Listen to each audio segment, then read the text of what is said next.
So recently I watched a list of the best Australian movies ever, and I mentioned that one Australian movie I've seen before is Chopper. Watched it when I was younger, loved it, great movie, like incredible, interesting life this guy had. And someone recommended I watch this. Is actually an interview with Chopper himself. Mark Chopper Read says Rennie Brack interview, and yeah, I've never seen him interviewed, I've never seen him speak, I've only seen that movie. I want to see this. Tell me if you've seen him be interviewed before. Tell me what you think about him. Tell me what you think about the movie. Let's watch. Mark Brandon Read, also known as Chopper Read, has spent 17 of his 37 years on this, the wrong side of the law. When he was released from jail last year, he wrote a best-selling book and said he was finished with crime. 10 days ago, Chopper Read told me the same thing, face to face. I just want to say, man, the imagery here of her standing behind the bars is like such a sort of mainstream television thing to do. Like, I don't know, tell me what you think about this sort of thing. Like, I just find it a bit weird, honestly.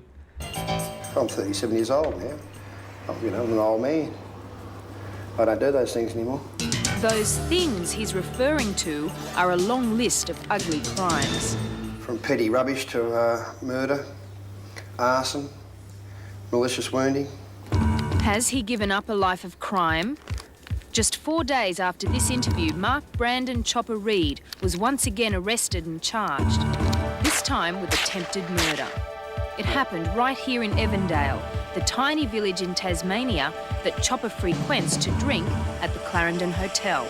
I was going to say, man, that actually looks so British. That could easily be any small town in the UK, like this sort of it says hotel, but like sort of pub hotel type place. Even the colouring, everything just looks very British to me. That's quite interesting. To drink at the Clarendon Hotel. It is alleged Sydney Michael Collins left the hotel with Chopper, and 15 minutes later, Collins was maliciously wounded. Could Chopper have done it? Well, he is one of Australia's most notorious criminals. Chopper then demonstrated the accuracy of his marksmanship. I'm a very, very good shot. Would you like me to show you how good a shot I am? Yeah. All right, well, I'll get my young assistant, Trent, grab that bottle, get over there. This bloke's paid by the hour. His young Once assistant. Chopper got started, there was no stopping him. You want me to have a go? Show you? Okay. Want to show you? Is he actually going to do this? Hold it up clear. Hang on, just see if the gun works first. Oh, the gun works nicely.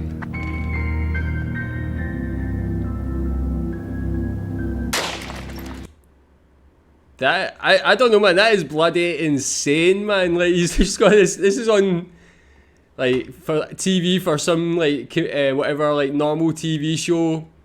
He could have easily shot that guy's hand off. Honestly, it's a great shot. I know it's not too far away, but I mean that could have went so wrong. I mean I'm equally impressed and horrified, honestly. Yep, I'm a crack shot. So how long's it taken you to be a shot like that?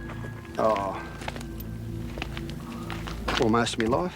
Chopper started a new life in Tasmania primarily because it has the laxest gun laws in the country. Why does he have so many guns? He claims there are as many as 25 contracts out on his life. There's two serious ones. The rest are all jokes. Don't worry about them. The contracts that the Italians put out on me, they're just good for a giggle. But it's not only for reasons of self-protection that Chopper insists on surrounding himself with so much weaponry. Because I have a great interest in keeping the rabbit population down. I feel it is my duty to keep the rabbit population down. I know a lot of human rabbits too. Such a While in responsible Pentridge guy. prison, Chopper alleges he cut off his own ears in an attempt to be removed from H Division. You don't have ears like Mickey Mouse, that's for sure. Can you tell us what happened to your ears? You're getting a bit personal there, aren't you? If I shot you in the kneecap, Renee, we're entering Logie territory.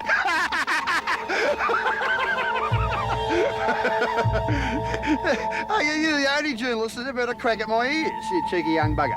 And he was...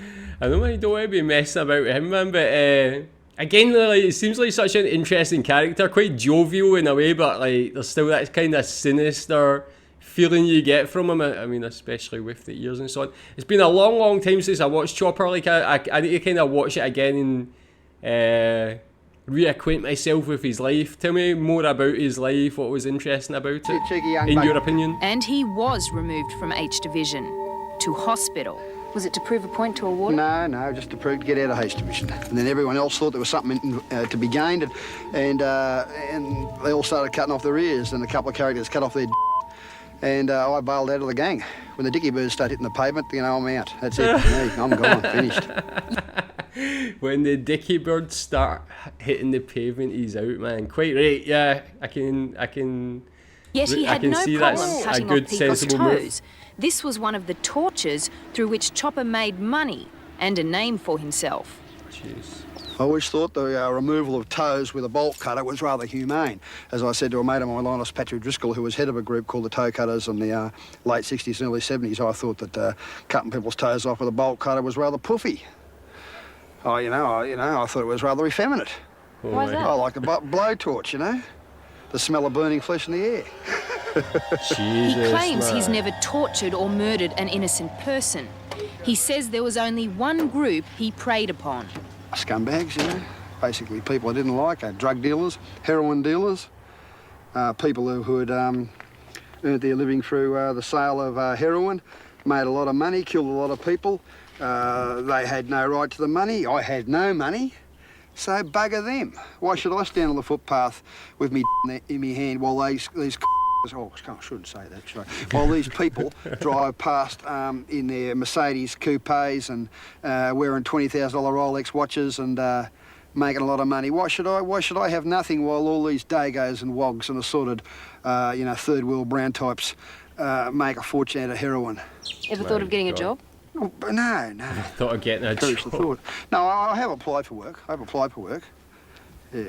So how would you describe yourself? What is the job or trade you've been doing for the last 10 years? Or more? Garbage disposal. Garbage disposal.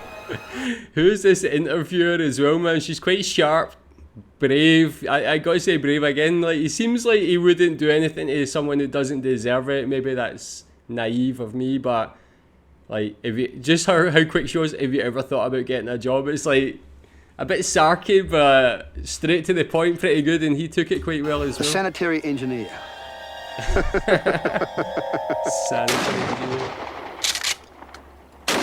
Tattoos are only part of the mutilation of Chopper's body. I got stabbed with a 8.5-inch butcher's knife here. What for? This, all sorts of things. Twice there, ice pick straight through the heart there. Whoa. Stanley knife across there, Stanley knife across there, Stanley knife, Stanley knife, Stanley knife here, The gun in the back. bullet hole here, ice pick here, Stanley knife. He's even tried to remove some of these tattoos with a blowtorch himself. The blowtorch was also his preferred instrument of torture. It's reasonably easy. He just takes a flame, a foot, take the shoe off, give it a tickle. Like me to show you? I'd prefer it if you explained it. Ladies and In his Jeez, heyday this in is the a Melbourne mental criminal interview. underworld, Chopper played Russian roulette with a loaded gun for fun and money.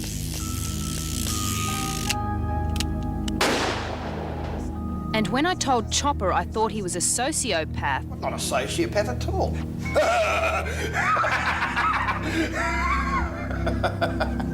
Nothing wrong with me. This is really one of the most Mark tense Chopper Reid interviews. has been remanded in custody and will appear in court again on June 10 when a new chapter in his life will begin. What you've just seen is only part of his story.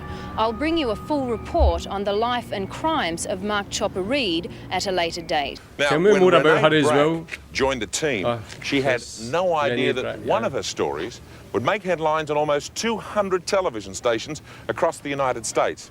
Now, have a listen to how Hard Copy America introed her first story on Chopper Reid. You'd have to search far and wide to find the most dangerous man in America, let alone the world. But meet Chopper Reid. A woman faced him down in his hideout on an island off Australia. The real Tasmanian devil. But there's one scene the Americans didn't see, and neither did viewers in Australia. Ladies and gentlemen, there's a slug in this gun. Now, you got to take my word for it, but there's a slug in this gun. Well, I want one shot to my head, one shot to Renee's. Are you ready, Renee? No, I don't think I want to play. Are you ready? You don't want to play. Bad luck.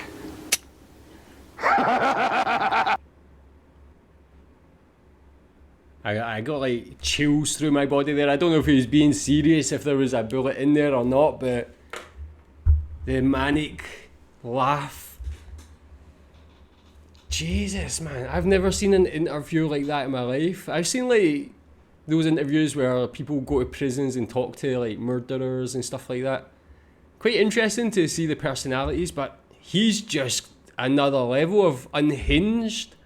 The way he's laughing, the way he kind of plays down what he did is just taking out like disposing of garbage, and he's got preferred torture methods and stuff. Absolutely mental. I need to see another interview with him. Tell me what you think about that. Have you ever seen such a crazy interview? Tell me more about Rene Brack as well. Like, so brave and like a strong interview there. Just great. Oof, that was mental. Tell me what you think about this. Tell me what you think about Chopper as well. Yeah, thanks.